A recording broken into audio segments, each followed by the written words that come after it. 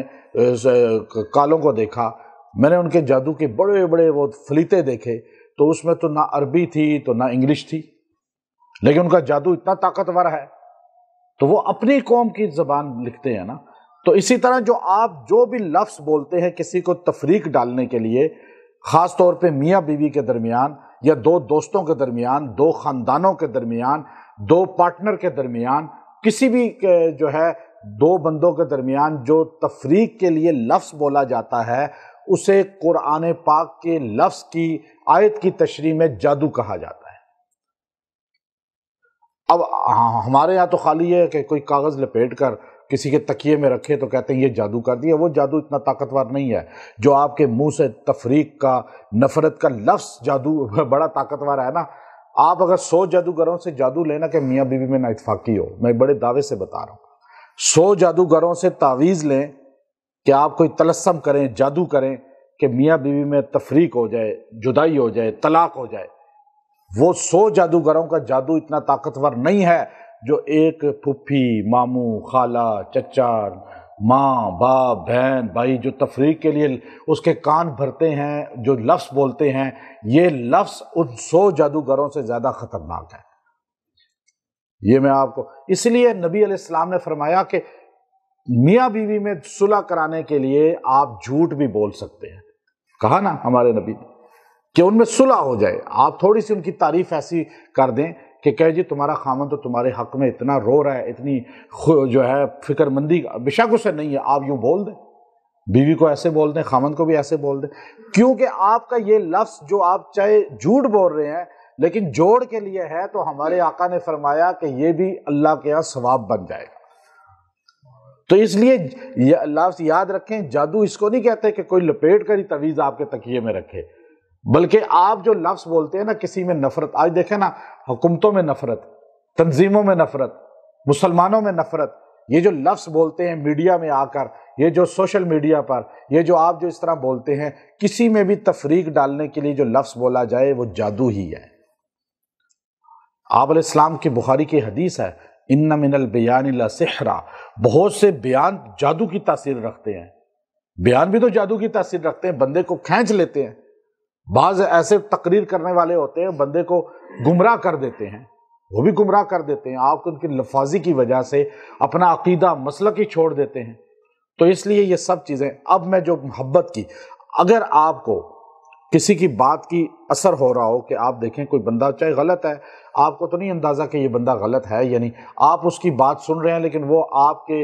اکابر کی، آپ کے مسلک سے ہٹ کے بات کر رہا ہے، تو آپ یہ آیت پڑھنی شروع کر دیں، اللہ اس کی چیز آپ کے دل میں اترنی نہیں دے گا، بلکہ سچی چیز کو آپ کے دل میں راسخ کرے گا جو حق ہے۔ اب دوسری بات، میاں بیوی میں نفرت ہے، دو بھائیوں میں نفرت ہے، دو خاندانوں میں، دو آپس میں کاروبار کرنے والوں میں، دو برادریوں میں، کوئی بھی ملک کے اندر ایسا ہے دنیا کے اندر، وہ یہ آیت کریمہ، آیت نمبر 103 سورہ آل عمران، اذ کنتم اعداء کا لفظ تو آپ نے پڑھا، جب تم آپس میں دشمن تھے،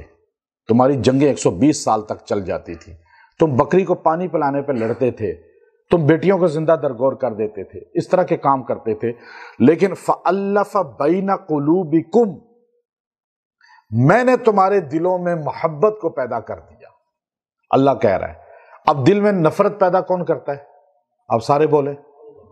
اور محبت پیدا کون کرتا ہے؟ اللہ ہی کرتا ہے۔ اب یہ آیت ہمارے نبی پر نازل ہوئی، اللہ نے کہا فَأَلَّفَ بَيْنَ قُلُوبِكُمْ، میں نے محبت کو تمہارے دل کے اندر راسخ کر دیا۔ یہ جو محبت دل کے اندر ہوتی ہے نا، یہ اظہار ہوتا ہے عقیدت کا۔ پھر دل میں محبت نہ ہو تو بندے کا پورا چہرہ، پورے بازو، ہاتھ، پیر، آپ دیکھیے وہ اس بندے کے حق میں نہیں چل رہے ہوتے۔ اندر جب عقیدت ہوتی ہے تو لوگ تو سجدے بھی کرنے شروع ہو جاتے ہیں، جو کہ کفر ہے، گناہ ہے، لیکن عقیدت اتنی زیادہ ہو جاتی ہے۔ تو یہ جو اندر محبت آتی ہے نا، یہ صحابہ کے دل میں ایسی آ گئی تھی کہ صحابہ زندہ آگ میں جلا دیے جاتے تھے، آقا صلی اللہ علیہ وسلم کو نہیں چھوڑتے تھے۔ آج تو ہمارے مسلمان کے دل میں محبت نہیں ہے نبی اور ان کے سنتوں سے اتنی جتنی صحابہ کو تھی، ورنہ آج 1000 روپے کے لیے کوئی سنت نہ چھوڑتا، نماز نہ چھوڑتا۔ تو اب دیکھیے فَأَلَّفَ بَيْنَ قُلُوبِكُمْ، آپ یہ اتنا جملہ خالی 103 نمبر آیت سورہ آل عمران، یہ آپ نے 170 بار پڑھنی ہے، اور پڑھ کے جس کو دم کر کے پلائیں گے اللہ اس کے دل میں آپ کی محبت مضبوط کر دے گا۔ اور غائب ہے، کوئی دور ہے، آپ یہ 170 بار پڑھیں اور پڑھ کے اس کا تصور کریں اور تصور کر کے پھونک دیں، لیکن پڑھیں اس طرح پھر غائب کے لیے کہ آنکھیں بند کر کے اس کو پڑھیں، 170 کی گنتی پوری کریں، اس کے بعد دعا کریں، اور دعا کرنے کے بعد جو مقصود ہے پھر تصور میں اس کو لا کے اس کے سینے پہ پھونک دیں، اللہ اس کے دل کے اندر آپ کی محبت پیدا کر دے گا۔ آپ کسی کے پاس جا رہے ہیں کوئی کام کرانے کے لیے تو پہلے 170 بار پڑھ کے اس طرح آنکھیں بند کر کے پڑھتے رہیں، اور پھر اس کے سینے پہ یوں پھونک دیں تصور کر کے کہ سامنے ہے، اس کے دل کے اندر آپ کی محبت آ جائے گی۔ جس کے لیے پڑھیں گے آپ اس کو کوشش کریں کہ کم از کم 11 دن پڑھیں،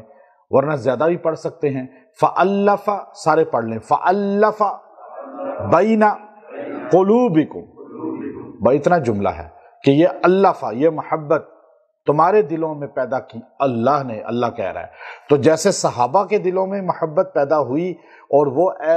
کیسے تھے، اللہ نے کیسا ان کو رہبر بنا دیا کائنات کا، تو ہمیں تو اللہ اس سے زیادہ محبت جو ہے پیدا کر سکتا ہے کہ آپس میں نفرتیں ختم ہو جائیں، قدرتیں ختم ہو جائیں۔ اور اگر آپ یہ لفظ پڑھ کے گھر میں داخل ہوں گے تو بچے آپ سے پیار کریں گے، آپ کے گھر والوں کے دلوں میں آپ کی محبت ہوگی، ورنہ لوگ کما رہے ہوتے ہیں، گھر والے پیار ہی نہیں، ان کے دلوں میں محبت ہی نہیں ہوتی۔ تو انشاءاللہ اس سے تاثیر پیدا ہوگی۔ وآخر دعوانا ان الحمد للہ رب العالمین۔